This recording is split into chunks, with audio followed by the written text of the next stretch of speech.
आज हम जानेंगे कौन सा आईटीआर फॉर्म हमारे ऊपर एप्लीकेबल है, यानी कि किस तरह की इनकम पर कौन सा आईटीआर फॉर्म हमें फाइल करना है।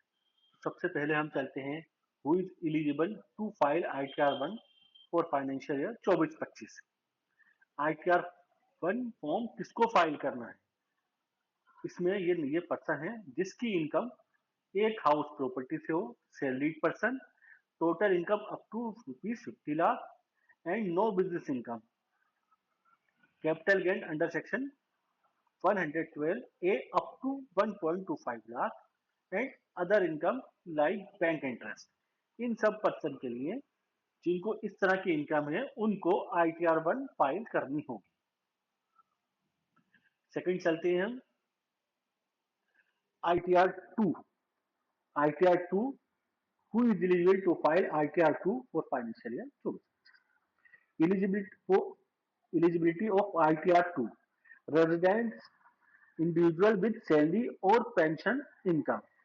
ऐसा कोई रेजिडेंट जिसकी सैलरी से इनकम हो, पेंशन से इनकम हो, including is a director in a company, कोई डायरेक्टर हो कंपनी में, इनकम एक्सीड 50 लाख, उसकी इनकम 50 लाख से एक्सीड हो, और more than one house property, या वन उससे एक से ज्यादा उसकी संपत्ति से आए हैं।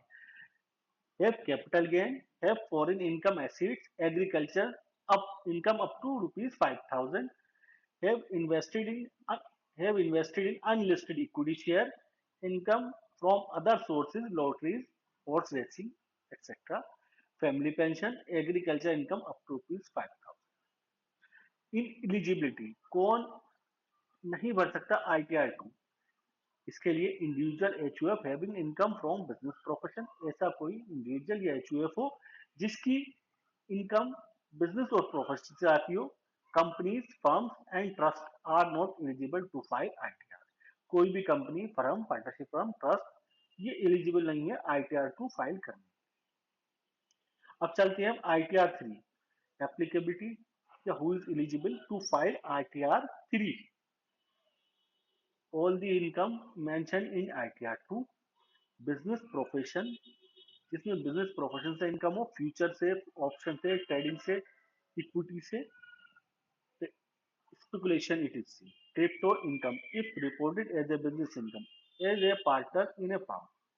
ITR 4, ITR 4 कौन भर सकता है? Resident, individual and HUF having income less than और equal to 50 lakh, salary, pension, one house property, other sources, presumptive income. इस तरह की इनकम के लिए हमें ITR 4 चूज करना होगा।